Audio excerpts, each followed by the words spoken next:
Bonjour à toutes et à tous, je vous souhaite la bienvenue sur le podcast de Monsieur Joe. Monsieur Joe, c'est Joël Lelanne, ingé, project manager, curieux et éclectique. Justement, comme ce podcast, tourné vers les entrepreneurs, les entrepreneuses, francophones et francophiles d'Allemagne et d'ailleurs. Nous nous attachons à découvrir les différentes facettes, parcours de créateurs de projets par un échange convivial.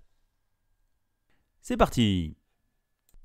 Aujourd'hui, nous recevons pour ce 70e épisode Michèle Beltran. Nous allons à Paris, en France, et elle va nous parler de la puissance du changement et renouvellement continu. Donc tout un thème, je pense que ça va être passionnant, comme tous nos invités qui viennent partager leur expérience et leur parcours personnel. Donc avant tout, bonjour Michèle, comment vas-tu ? Très bien, très contente d'être ici avec toi, Jo. Merci de ton invitation et merci de ton écoute. Écoute, c'est super que tu sois là, et nous aussi on est ravis que tu rejoignes ce podcast. Au passage, on fait un petit clin d'œil et un remerciement à Emmanuel Lewartowski, que vous pouvez écouter à l'épisode 34, qui présente l'accompagnement à l'écriture, et pour nous avoir mis en relation. Mais pardon Michèle, d'abord c'est à toi. Comme tu connais le format, nous commençons toujours par découvrir le parcours personnel et professionnel de nos invités. Donc Michèle, c'est à toi, raconte-nous tout ça.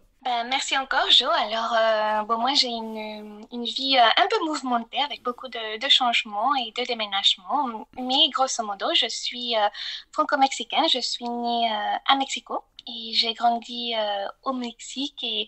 Et comme peut-être tu le connais aussi, mais on a tellement de couleurs, des lumières, des formes qui sont tellement puissantes dans notre environnement, dans la culture, dans la cuisine, l'artisanat, etc.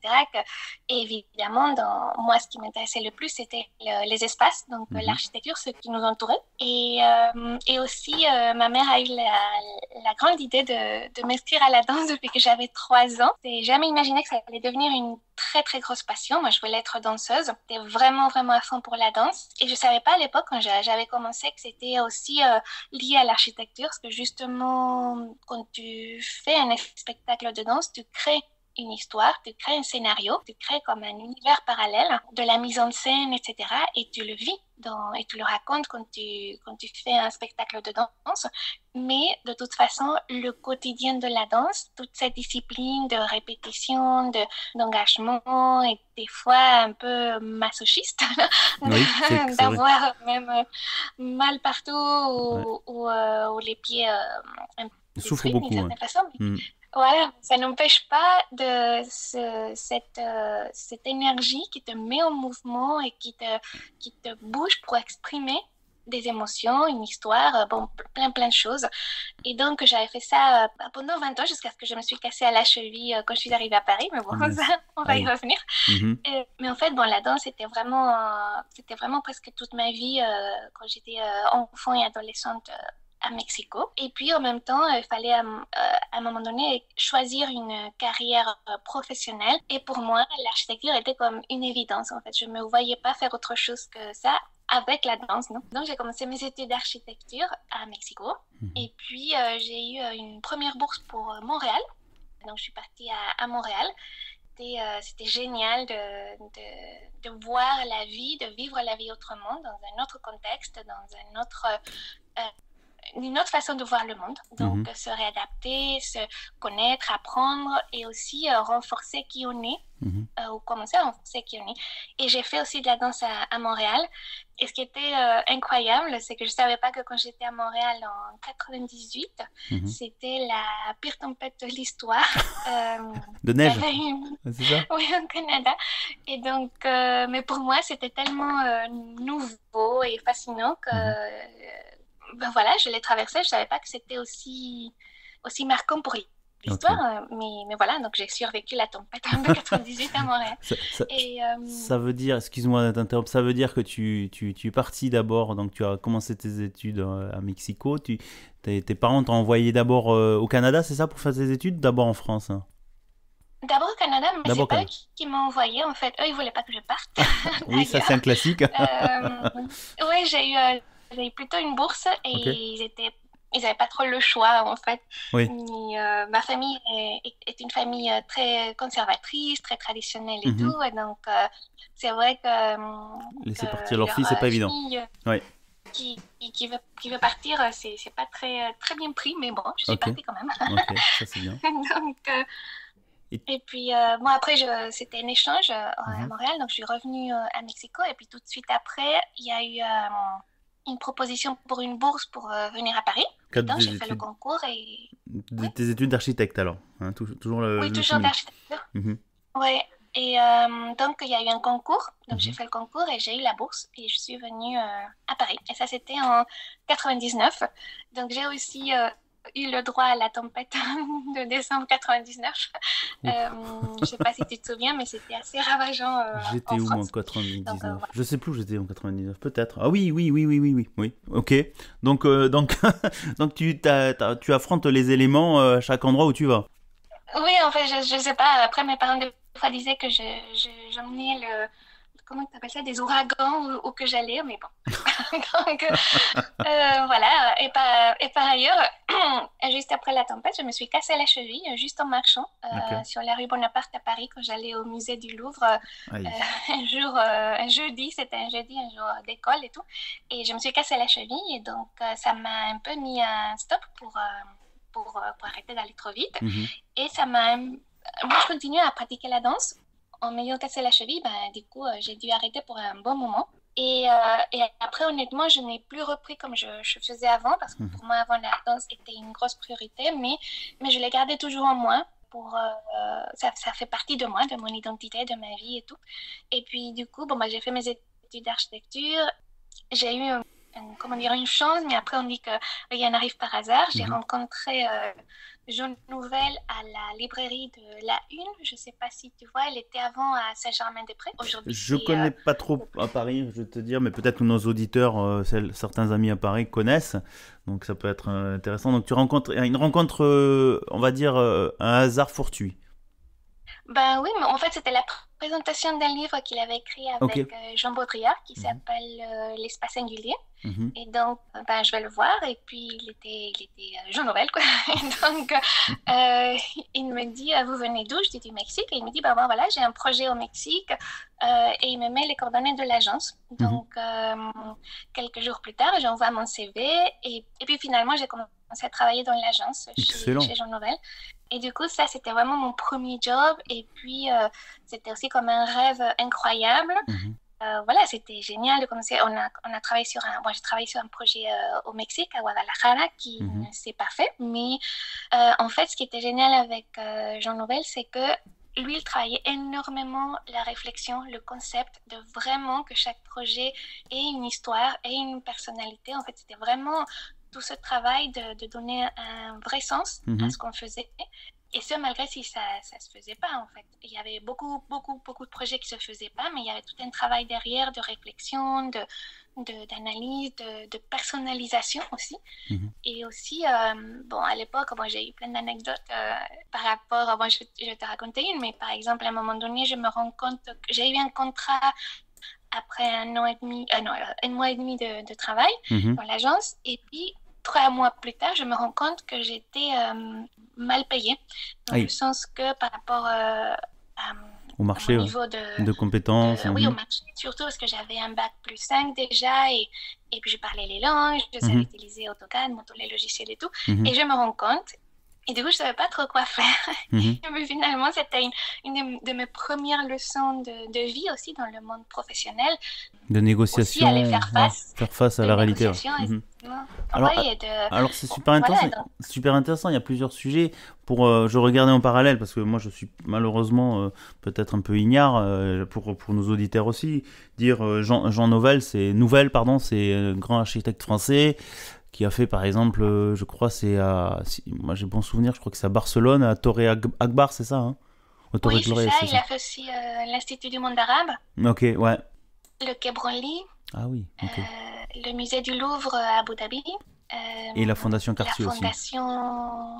non, la fondation Les Bureaux Richemont à Genève. En fait, il a plein de projets partout. Ouais. Ah ouais, et vraiment, donc c'est quand même pas mal de commencer directement dans une agence avec un grand architecte français.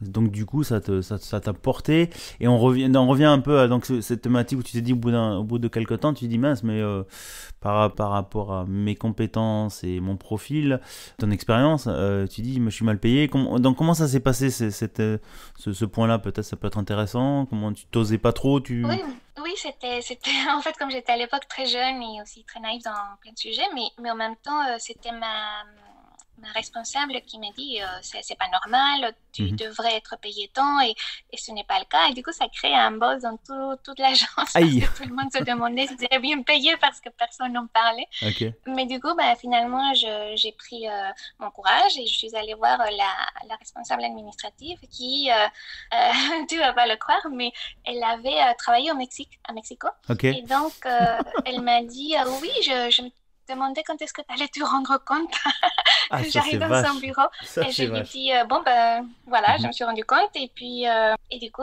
j'aimerais que ça se régularise. Mhm. Alors, elle m'a dit, mais tu n'as pas besoin de tant d'argent, tu viens du Mexique.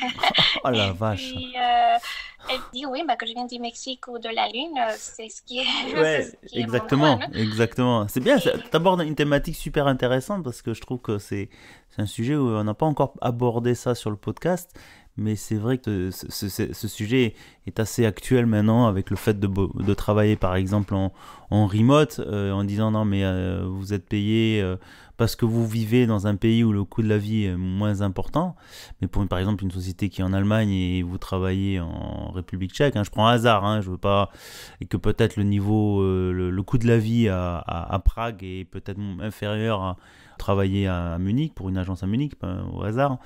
Mais c'est vrai de se dire, ouais, mais la rémunération n'est pas basée par rapport à ta situation géographique ou d'où tu viens, mais par rapport à la qualification et les diplômes que la personne a.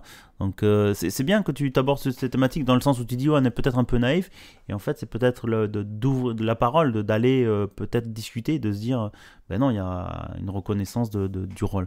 Excuse-moi de ce petit aparté, donc tu remarques, hein, Michel, que Monsieur Joe des non, fois mais fait tu des... as raison et c'est important, hein, tout à fait. Oui, parce que finalement, moi, je pense que surtout en tant qu'entrepreneur et même une personne salariés, qui hein. travaille en tant que salarié ou Ouais. autre, Mhm. c'est important d'investir en soi, dans sa valeur. Mhm. Donc, en fait, c'est-à-dire que tu as une valeur intrinsèque ou que tu fais évoluer Mhm. et c'est ça qui fait que tu peux, comment dire, avoir un retour sur ta valeur et ça n'a rien à voir comment dire, des choses externes. Non, C'est par rapport à vraiment la valeur que tu apportes. Ce n'est pas le temps précisément ou les exactement. heures ou etc. En fait, je pense que c'est surtout important de travailler personnellement, de connaître sa valeur. Et la valeur existe aussi dans ton engagement, l'investissement que tu mets de ta personne, de la qualité, etc. Donc, c'est un sujet délicat parce que des fois, moi, je me souviens quand, bon, je vais me sortir un petit peu, mais en fait, quand tu commences à mettre les tarifs pour tes produits ou tes services, etc., tu as des calculateurs sur Oui, Internet ou autres ouais. qui te disent le forfait par heure, etc. et tout, ou le prix du marché et autres. Et en même temps, je pense que le plus important qu'il fallait faire tout d'abord, c'était de travailler sur sa propre valeur. Oui. Quelle est la vraie valeur que tu apportes, non? Alors, Et, alors c'est et génial que tu donc, abordes ça. Mhm. Pardon, vas-y, oui, et excuse-moi. ça, c'est super important, sauf que j'ai eu cet épisode-là qui m'a marqué, évidemment, mais ce n'était pas le seul, hein. J'ai continué à passer à des niveaux supérieurs de difficulté. Du coup, il fallait à chaque fois négocier et tout. Mhm. Je pense que tu abordes vraiment le sujet où on a abordé un peu pour les entrepreneurs, pour les salariés. C'est en fait, je pense que tu mets le doigt exactement sur la thématique où en fait, l'évaluation de la valeur intrinsèque d'un bien ou d'une compétence. Je pense, Michel, tu voulais détailler un plus une thématique, par exemple Jean Nouvel, son parcours personnel. Oui, en fait, parce que je savais pas non plus à l'époque ce que c'était tout cet univers des marques, du Mhm. branding.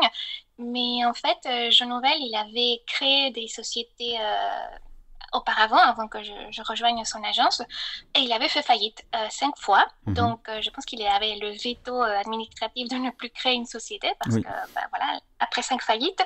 Ouais.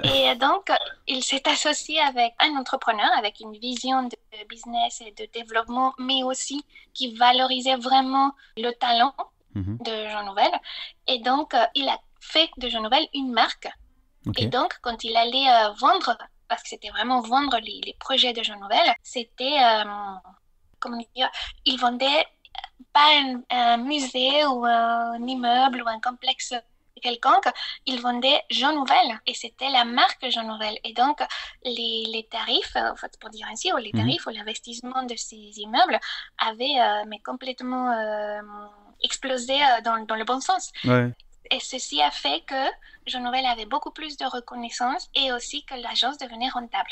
Après, il y avait le petit couac que, par exemple, Jean Nouvel voulait participer dans des concours d'architecture qui étaient non payants, mais qui étaient intéressants conceptuellement. Donc, si ça ne rapportait pas vraiment un bénéfice ou une assurance que le projet allait être fait, ben, c'était non. Donc, c'était aussi...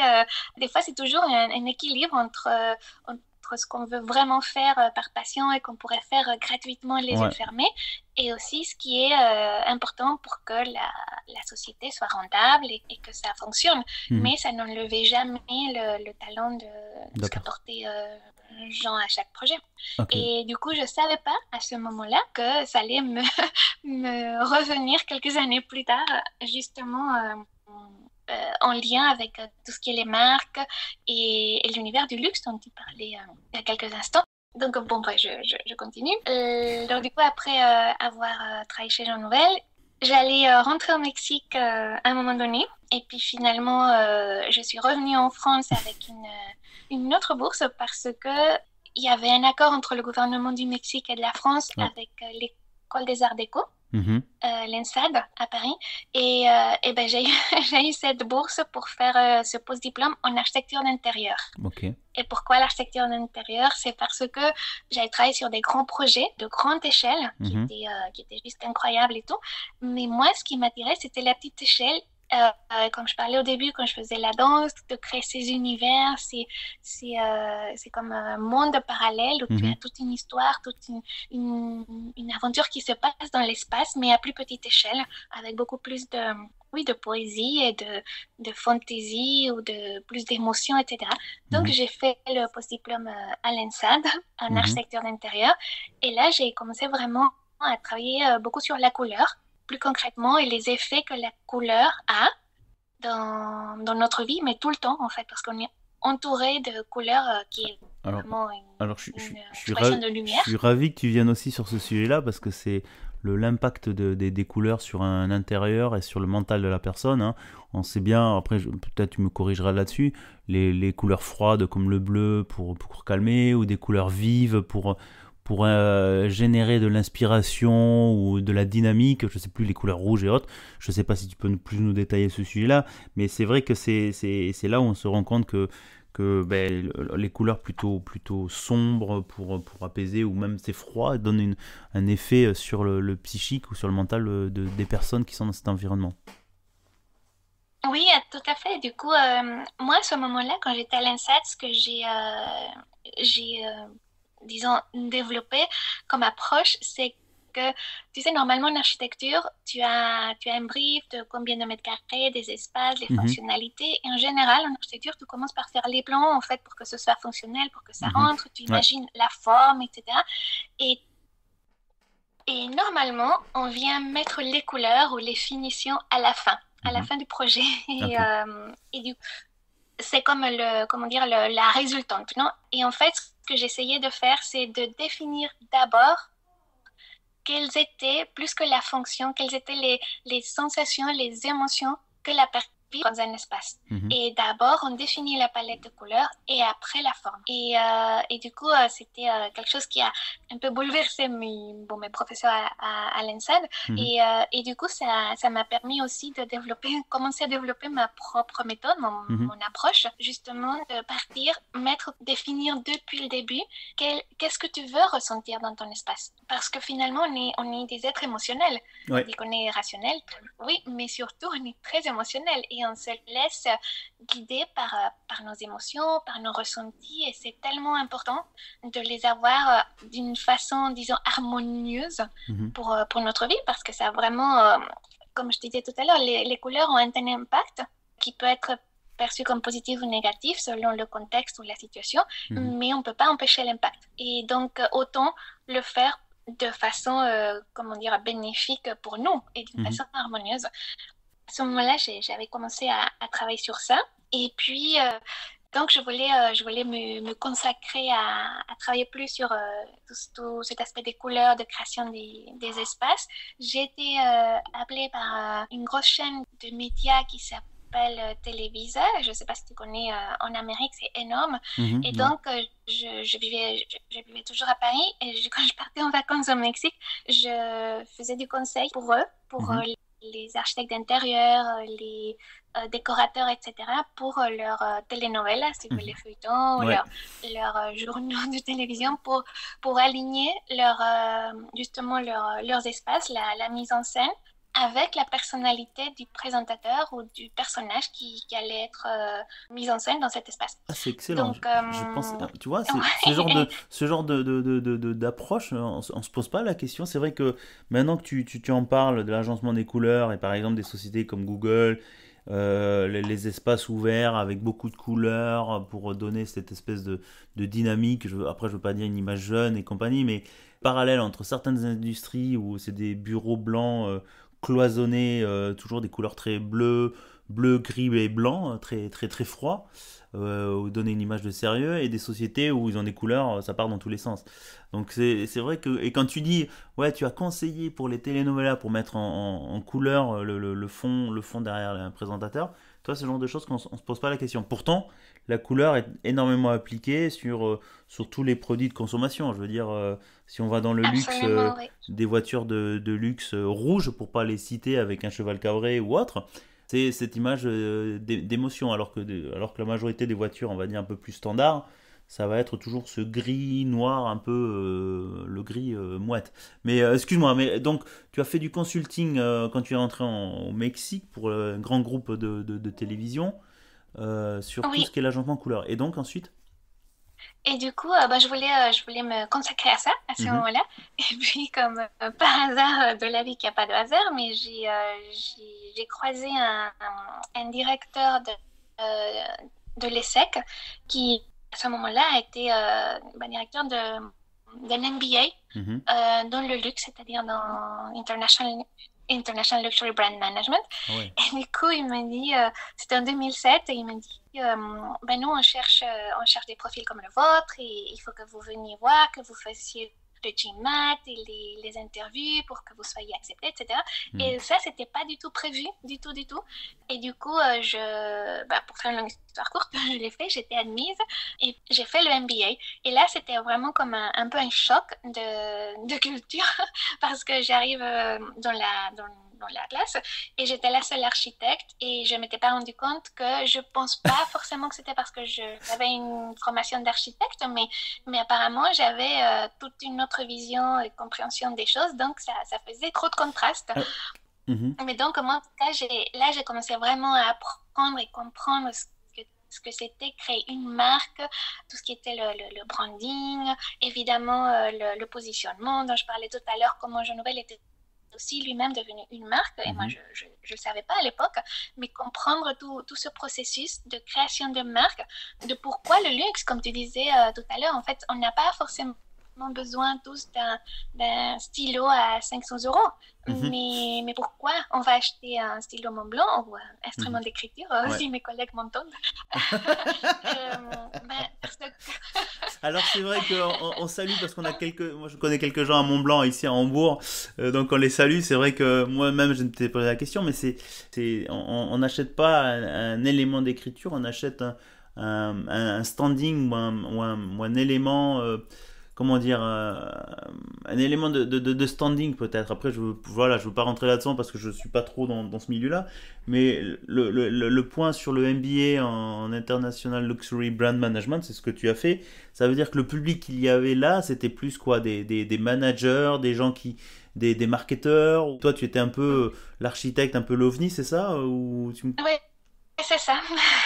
C'est ça, en fait, il y avait surtout...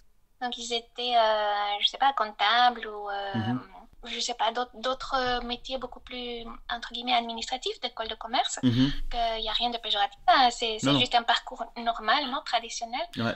Et oui, j'étais comme l'ovni, quoi, du coup. Donc voilà, c'était comment dire, un gros challenge aussi pour moi, parce que Mhm. justement, ça te force aussi à te connaître, et comment dire, et t'accrocher aussi à tes positions. Donc, par Mhm. exemple, tout ce qui est par exemple, moi, ce que j'appliquais, c'était la méthode scientifique, tu sais, de Mhm. poser des hypothèses, de développer Ouais. des choses, de la vérifier, etc. Mais je pense pas que ce soit propre à la Ok. Ouais, parce architecture. que C'était peut-être ma formation à moi, je sais pas tout. alors Mais aussi tu veux le dire côté créatif. tu veux dire confronter une approche rationnelle, cartésienne que mathématicienne, si on peut dire, à une approche plutôt émotionnelle, de création, à ce qu'on associe aux arts, quoi. C'est-à-dire, et c'est vrai que Ouais, il y a besoin un peu des deux, puisque la création a besoin d'être un peu, comment dire, c'est dans de l'émotionnel, dans du vécu. Et bon, le MBA t'a apporté sûrement, j'imagine, les outils, on va dire, cartésiens, comment positionner mais une en fait, marque. Non, c'est ça? Non? oui, en fait, c'est que mon approche, justement, c'était que j'avais l'aspect émotionnel et structurel. Ok. Parce que dans ma formation d'architecture, les espaces, il faut qu'ils tiennent, il faut qu'ils Mhm. soient structurellement solides. Ouais. Donc, quand je crée un espace, je pense à les structures et aux poutres, à leur Mhm. épaisseur et au poids, etc. C'est important que ce soit rationnel Mhm. et en même temps que tu crées l'émotion. Donc, j'apportais les deux. Ok. Et en fait, ce qui était intéressant, c'est que mes collègues réagissaient beaucoup plus émotionnellement que rationnellement. C'était ça le contraste. Tu vois, c'est À comme quoi il n'y l'inverse. a pas vraiment de... Ok. On a beaucoup d'a priori, oui. Oui. Et aussi, il y avait surtout ce que j'ai beaucoup appris dans le MBA, c'était le côté commercial. Mhm. Parce que, c'est-à-dire que finalement, même si les marques ont tout un univers, etc., le but final, vendre finalement. Et Oui. donc, comprendre l'aspect commercial est fondamental. Et même pour un entrepreneur, justement, tu peux avoir les meilleures idées, la meilleure qualité du savoir-faire, etc. Mais si tu ne sais pas le vendre, personne n'aura accès à ce que tu proposes. Alors Et donc, c'est génial parce que tu as tout résumé là en fait, en, en une phrase. Et c'est vrai que c'est malheureusement les meilleures idées, si elles sont pas bien vendues, pas les vendre, ben, ça restera que des bonnes idées, c'est tout, quoi. ouais, donc tu vois, c'était un peu ça, ce mix. C'est très intense parce que c'était une année très intensive. On a rencontré plein de personnes qui représentaient les groupes de luxe, de marques, etc. Mhm. Et en plus, c'était en 2008, la crise Ah de ouf. 2008. Donc il y avait tout ce côté de gel d'embauche, Ouais. etc. Et tout. Donc oui, donc c'était assez tendu. Et puis moi, j'ai eu la chance d'être embauchée par Montblanc et donc je suis partie en Bourg. Ah, voilà Et le lien avec Hambourg. Ok, parce que j'avais vu sur ton parcours voilà. professionnel que tu avais été à Hambourg. Et je dis, c'est marrant parce que on aurait pu se croiser, on va dire, même si on est dans Oui, des industries différentes. Mais bon, la vie est comme ça, elle est faite de retournements et de changements. D'accord. Et ton MBA, tu l'avais fait en quoi? En un an, en plein temps, c'est ça? oui, en un an, oui. Ok. Tu es à Et Hambourg. puis, bon, juste avant, Excuse-moi, donc 2008, tu es à Hambourg, tu es embauché par Montblanc pour, j'imagine, la part quoi. C'est partie lancement de produits ou campagne de produits. Raconte-nous un peu plus comment ça fonctionne parce que je pense que les auditeurs, même moi, sont curieux de savoir comment on recrute en fait quelqu'un qui est architecte pour des produits d'écriture. en fait, c'est que toute marque de retail qu'on appelle, même si Mhm, c'est du luxe, un retail, c'est-à-dire que tu as des points de vente. mhm, Donc, même si auparavant, c'était quelque chose qui faisait pas forcément partie des structures des marques, parce que mhm, finalement, tu dis, bon, c'est plutôt le développement de produits, mhm. ou le marketing, la publicité, etc. Mais là, c'est par rapport aux points de vente. Donc, Ah les d'accord. boutiques, des fois, c'est les stands, des shopping shops. Donc, il y a Mhm. plein de diverses façons de Donc, points de vente. mhm, Donc, moi, je suis rentrée dans... En fait, moi, c'était très curieux parce que je faisais le lien entre ce qu'on appelle le retail design, c'est-à-dire l'architecture, mhm. les espaces, le mobilier, et le visual merchandising, qui a à voir avec un peu ce qu'on appelle les... Il y a des gens qui l'appellent ça la décoration, mais c'est la présentation des produits. Et La mise en scène du produit donc, moi, je faisais le lien. Ok. Mhm. Ouais. Donc, moi, je faisais les liens entre eux parce qu'ils ne communiquaient pas forcément bien et moi, je parlais pas allemand. Donc, tu t'imagines. Tu aimes bien les Euh, challenges, je vois. voilà. Ah oui, Du coup, j'étais comme dans le film Lost in Translation. Mais bon, c'était aussi très formateur. J'ai dû apprendre aussi l'allemand Ok, et c'était pas évident. ok. Mais donc, du coup, je suis restée presque 3 ans chez Montblanc et j'ai fait des projets superbes. J'ai côtoyé des gens incroyables aussi qui restaient aussi des amis. Mhm. Et donc, c'était une expérience pas facile dans le sens qu'il y avait vraiment, vraiment beaucoup de challenges, mais qui était incroyablement formatrice. Et puis, jusqu'à ce que j'étais débauchée par Swarovski. Et donc, je devais partir à Barcelone d'abord, parce que le siège Europe était à Barcelone. Ah, ok. Et puis, 4 jours avant Que tu parles? j'emménage, en fait, je prends l'avion, on me dit non, finalement, on va vouloir que tu sois à Paris. Oui, alors je vivais pendant 6 mois avec mes 3 valises. J'étais à l'hôtel entre Paris et Barcelone et puis les autres villes où je devais aussi me déplacer Mhm. pour les projets. Et ça aussi, c'est intéressant à réfléchir et intégrer que, comment te dire, peu importe où tu ailles ou que tu sois, tu es toujours toi. Et donc, même si tu n'as pas un lieu fixe, Mhm. le fait que tu puisses te bouger et te déplacer, si tu es toi, si tu es ancré à toi-même, bah, peu importe, tu vois, et tu peux toujours à chaque fois te recréer ou continuer de t'exprimer. Et je dis pas que ce n'est pas épuisant parce que ça peut l'être. Donc, de Ouais, temps en temps, il faut trouver le point des d'ancrage. moments Ouais. de pause et de ressourcement. En fait, on se déplace avec son propre environnement et on se recrée son propre environnement sécurisant, si je peux dire. Et donc du coup, tu es entre Paris et Barcelone. Combien de temps? Oui, c'était à peu près 6 mois, voire Ok. plus. Ah Je oui, crois 8. Mais, c'est intensif, hein? et puis finalement je m'installe à Paris. Mhm. C'était aussi, c'était une époque super gratifiante parce que j'ai pu gérer une équipe qui m'a permis de faire, je crois, c'était 260, non, 370 projets à peu près, je crois, Ouf. en 2012, Ok.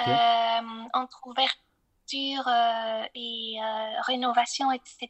Et quand l'objectif était 200, Ok. et on l'a fait tout ça avec le même budget, donc c'était vraiment, c'était- Quand, quand tu dis 300 projets, tu dis en combien de temps? C'est des projets de rénovation de magasins, d'ouverture de nouveaux magasins? ouais, Ok. Sur ouais, combien de temps? c'était 12 mois. Ok, sur un an. 12 mois, c'était une année, Ok, ah ouais. oui, c'était beaucoup. Mais c'était aussi un moment où la marque Swarovski était en pleine expansion. Mhm, Et aussi, j'avais un responsable qui était mon N plus 1, qui était aussi très entreprenant, en fait, et qui menait aussi la dynamique. mhm, Donc, tout ça, c'est quand il y a une bonne combinaison de personnes, de projets, de moments, etc. C'est ce qui fait que tu peux faire des choses incroyables quand tout le monde est dans la même dans la même vague, ouais. Ouais, disons, parce qu'on le dit beaucoup, mais ouais. là, c'était le cas et c'était vraiment super. On a réussi à faire plein de choses, mais aussi parce que c'était vraiment un travail en équipe. Il y Mhm. avait beaucoup de confiance et donc on prenait des risques, on assumait et ça, on avançait, non? Donc c'était vraiment super. Et puis, après cette année-là, on me propose de rejoindre l'équipe Europe à Barcelone. Mhm. Donc, je déménage à Barcelone. Enfin.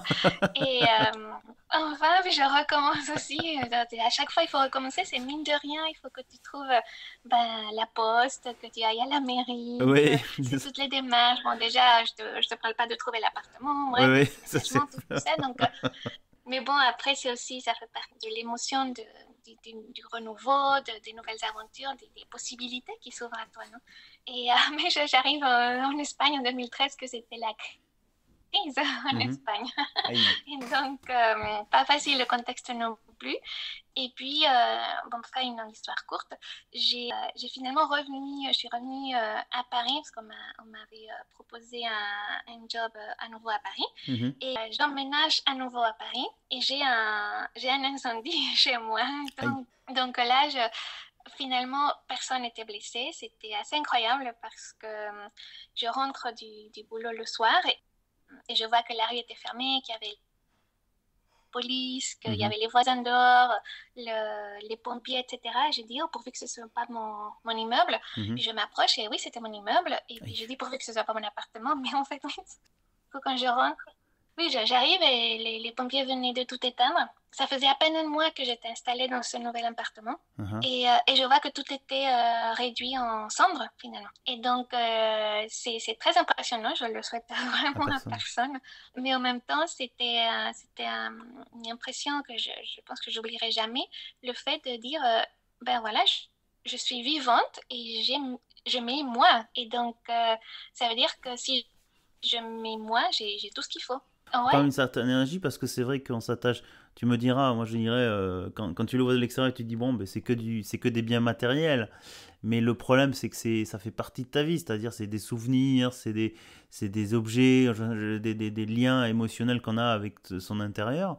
Mais au final, t'en approches et je pense que bon, il faut un certain temps pour chaque personne à se dire bon, au final, je suis vivant, il m'est rien arrivé, c'est que du matériel.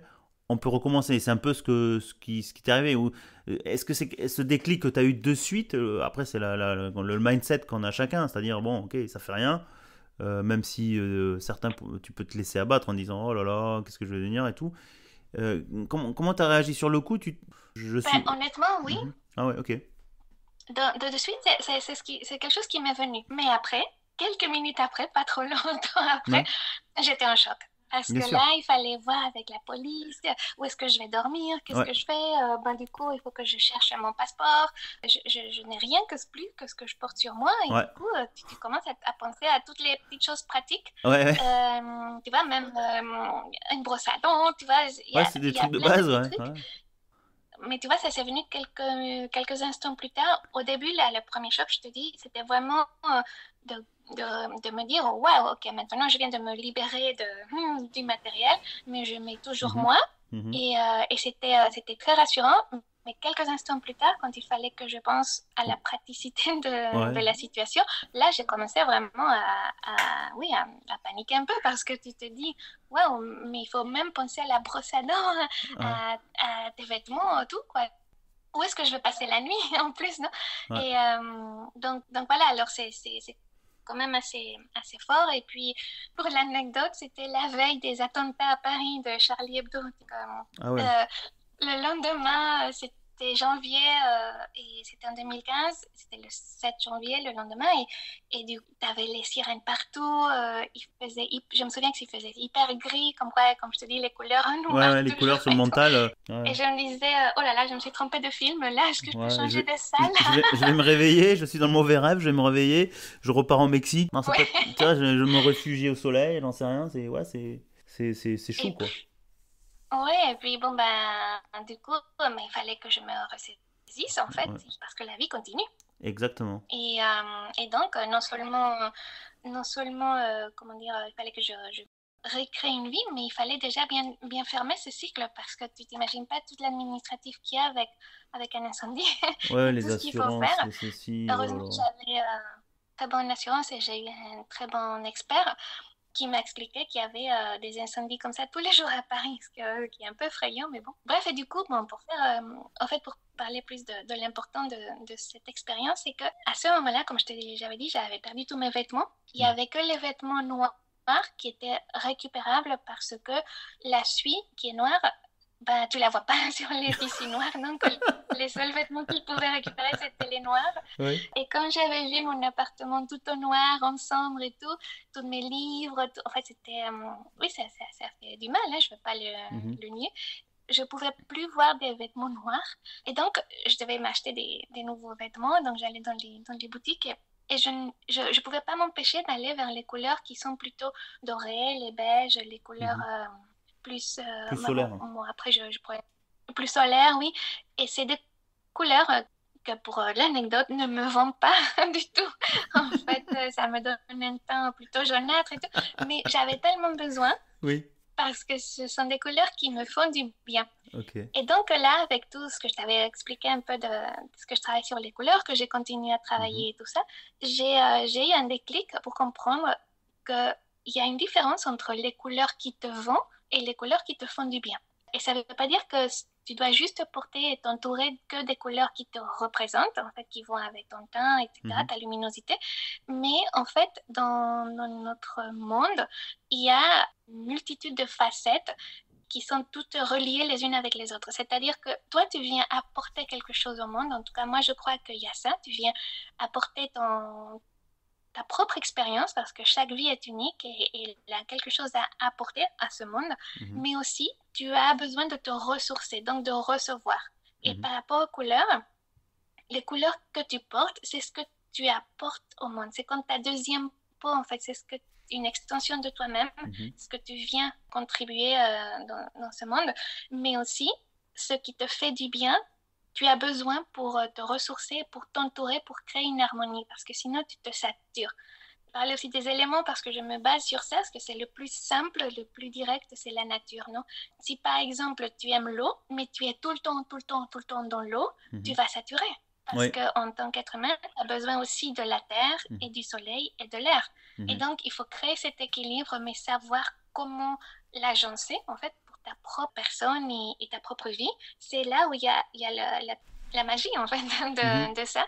Et c'est ce qui m'a permis de commencer à développer de plus en plus ma méthode et ce que je fais aujourd'hui. Et grâce à cet incendie et cette expérience que j'ai vraiment vécue en chair et en os. Les expériences de vie, qu'elles soient, on va dire, positives ou on va dire extrêmes, parce que c'est une expérience extrême, hein, façonnent aussi ton parcours et peut-être sont aussi des déclics pour aborder des sujets qui te tiennent à cœur et qui sont liés à ta personnalité, à ton vécu intrinsèque, quoi.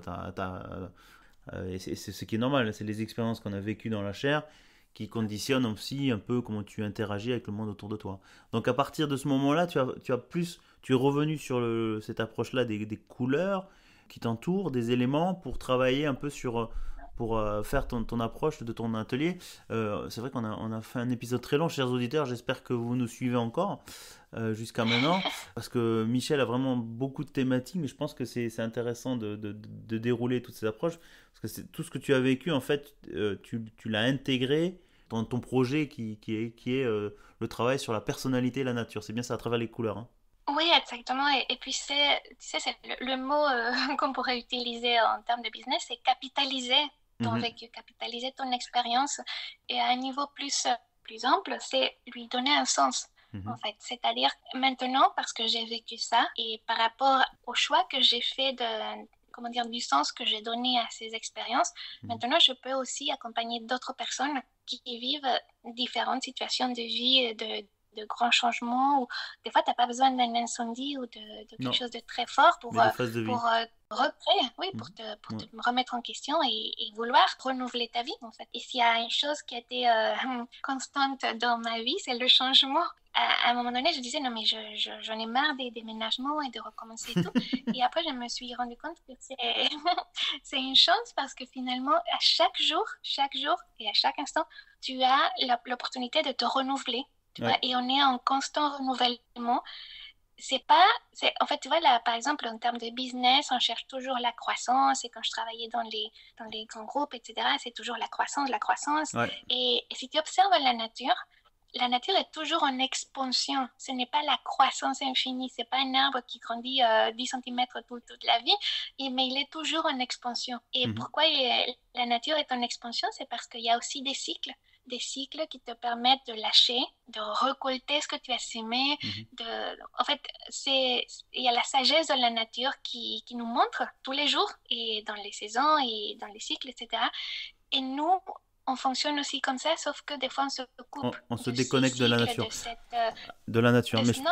C'est notre nature. Ouais. Alors, je pense que c'est génial d'aborder ça, tu vois. J'ai des thématiques qu'on aborde aujourd'hui avec toi qui sont passionnantes. Et c'est vrai que j'aime bien le lien que tu fais, puisqu'en plus, ça donne une certaine crédibilité. Tu as travaillé dans des grands groupes ou dans le luxe, c'est toujours la course à la croissance, jusqu'où on ira, bien qu'il y a des mouvements où on se dit non, en fait, la croissance n'est pas infinie, est-ce que peut-être le développement, regarder les cycles de nature, s'adapter, et j'aime bien que tu viennes apporter ces thématiques, parce que je pense qu'on l'a pas abordé, et c'est bien de remettre, de pas oublier, on est un élément de la nature, et de se dire que y a des phases de croissance, il y a des phases d'hibernation, de nouvelles orientations, comment on évolue. Et donc c'est un peu sur tout ce vécu que tu as eu, quel a été l'élément déclencheur où tu t'es dit, tiens, maintenant je suis à mon compte, j'accompagne les gens un peu comme coaching où je les accompagne à leur changement, c'est ça? Est-ce que c'est un peu ça ton nouveau métier, si je peux Oui, dire? alors en fait, oui, en fait, je pense que c'est l'insomnie qui était l'élément déclencheur. Parce Mhm, que justement, tu sais, quand tu n'as plus rien, mais vraiment plus rien qui te reste plus ce que tu portes, mhm, c'est là où tu te dis, voilà, maintenant, j'ai tous les champs des possibles. Qu'est-ce que je veux vraiment faire? Qu'est-ce que je fais avec tout ce qui s'est passé, etc. Et du coup, je me disais, ce que je veux faire, c'est vraiment partager ce que j'ai vécu, ce que je sais, avec d'autres personnes pour que ça puisse les aider, en fait. Et aussi parce que, plus que, si tu veux, c'est pas que je dise, oh, bon, il faut aider les personnes, mais c'était surtout, je me disais, mais je voudrais vraiment que tout le monde puisse rayonner, vraiment rayonner sa propre nature et qu'il n'ait pas besoin de se conformer aux dictats de la société, de la monde ou peu mhm. importe, qui se referment ou qui vivent dans la peur. Ou, tu vois, c'était surtout ce côté plus de donner cette possibilité à tout le monde, ou les personnes qui le veulent, non, évidemment, mais de rayonner, de vraiment pouvoir être pleinement toi, c'était surtout ça. Parce que, tu vois, par exemple, il y a des personnes qui n'ont pas de gros soucis, qui normalement ont tout ce qu'il faut dans la vie, Mhm. leur famille, Leur leur boulot, leur maison, leur machin. travail, Mhm, etc. Et ils sont pas épanouis. J'avais une personne qui me disait, mais je sais pas, et j'aurais rien à me plaindre, mais je suis pas bien, je suis mhm. pas contente de ma vie. Parce que justement, il te manque cette connexion à ton essence, à ta vraie nature, pour Mhm. pouvoir l'exprimer. Mais Puis vraiment s'exprimer et rayonner.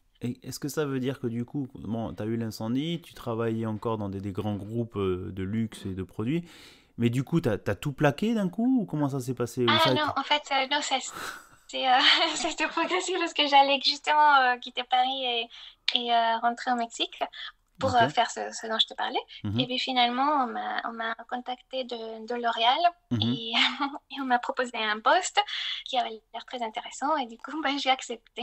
Donc, ben, j'ai repris le poste chez L'Oréal qui était mhm, aussi toute une expérience très, très formatrice mhm. et intense. Et en travaillant chez L'Oréal, on m'a contacté de chez Dior. Et, et puis finalement, j'ai changé à nouveau chez Dior.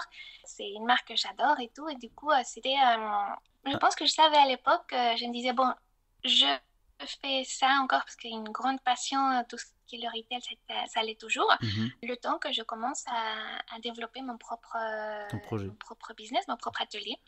Et donc, c'est ce que j'ai fait. Et puis, à un moment donné, les circonstances ont fait que j'ai pu négocier mon départ et voilà et me lancer dans l'entrepreneuriat et puis même si dans l'entrepreneuriat au début je voulais surtout me focaliser plus dans ce côté de la personne, Mhm. j'avais très très envie de travailler avec la personne, les choses ont fait que je n'ai pas lâché non plus le retail. donc je travaille toujours encore pour les marques et je crée du rebranding, du branding, Mhm. du retail design, du visual merchandising et j'adore parce que vraiment là j'ai quelque chose que j'aurais jamais imaginé. Mais parce que tu t'ouvres aux possibilités, les possibilités arrivent.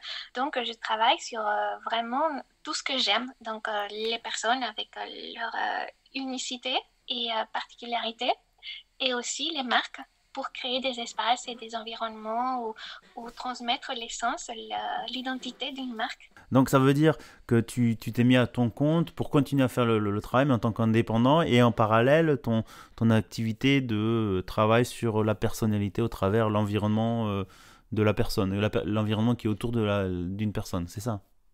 Oui, alors en fait, moi je l'ai englobé dans le fait de rendre visible Mhm, l'identité aussi des marques ou mhm. des espaces.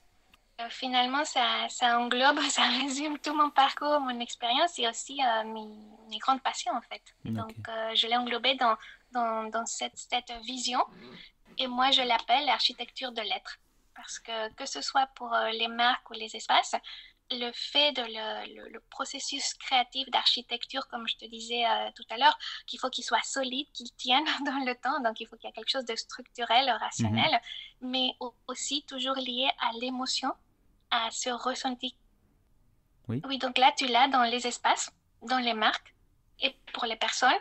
Et les personnes, ça peut être leur image, comment ils vont s'habiller, Mhm. mais aussi comment ils vont aménager leurs espaces ou comment aussi j'accompagne des entrepreneurs pour faire leur propre branding Ah et se ouais. positionner, se redéfinir, redécouvrir leurs valeurs pour la mettre au service du monde, en fait. Mhm. D'ailleurs, c'est tout un programme, donc du branding personnel, de l'image de marque, puisque c'est ça aussi, hein, d'une personne. C'est pour tu accompagnes quelqu'un qui va être entrepreneur dans quelque chose d'artistique, de pouvoir refléter, on va dire, son côté artistique ou son environnement dans la manière de s'habiller, dans la manière de se présenter, dans la manière de présenter son site internet, j'imagine, ou tout l'ensemble, quoi. Donc c'est ce que tu fais à travers ton atelier, c'est ça je suis désolé, Michel, hein, le sujet est super passionnant, mais on a presque 1 heure d'enregistrement. Euh, J'espère que nos auditeurs nous suivent jusqu'à là. Donc ça veut dire que maintenant tu as cette activité à ton compte. Peut-être nous donner un peu comment on appelle ça, les coordonnées, comment tu fais ça. Est-ce que tu fais ça que en France ou est-ce que tu fais ça un peu partout dans le monde? Comment tu fonctionnes là-dessus?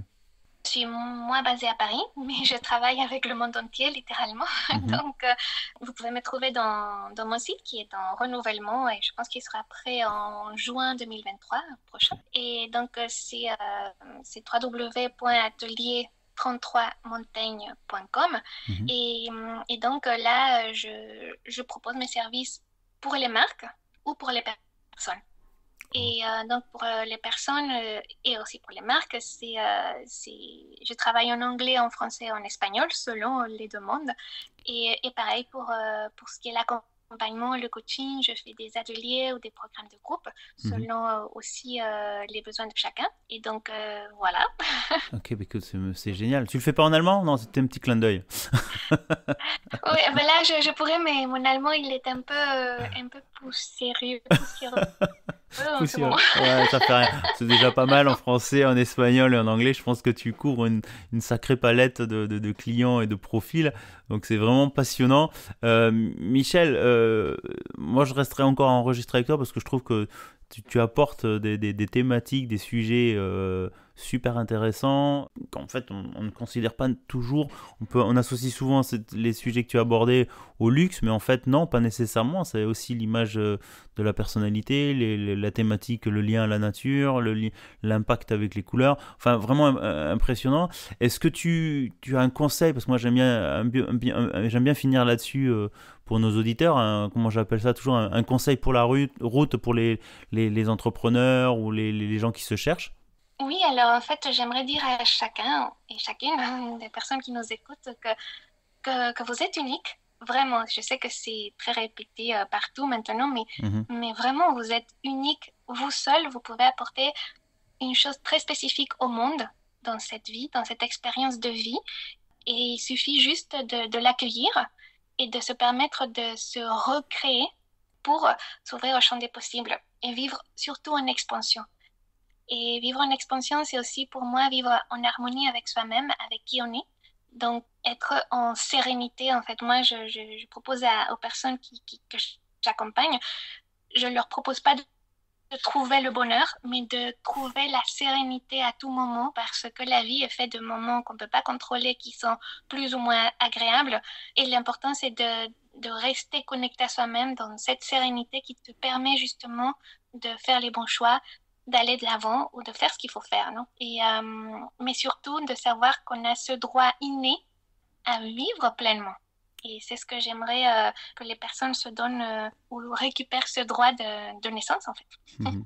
Écoute, c'est génial. Moi, je pense que j'ai rien à rajouter là-dessus. Je fais juste un petit rappel de tes coordonnées pour pouvoir te contacter. Donc, on a dit le site atelier 33, donc le chiffre montaigne.com. On peut te retrouver aussi sur LinkedIn. Ça, on le mettra aussi sur le site. Et si on a envie de voir un peu ce que tu publies, je crois que sur Instagram, c'est pareil. C'est donc atelier.33 montaigne. Écoute, Michel, merci beaucoup de ta participation. Un épisode en version très longue, ça fait rien. Je pense que je voulais pas t'interrompre parce que je trouve que, enfin moi, je trouve les sujets que tu as abordés super intéressants. J'espère que vous, chères auditrices et chers auditeurs, vous nous avez suivis jusqu'à là. Et je vous dis à tous et à Michel, merci à toi et à bientôt. Merci à toi, Joe. À bientôt. Ciao.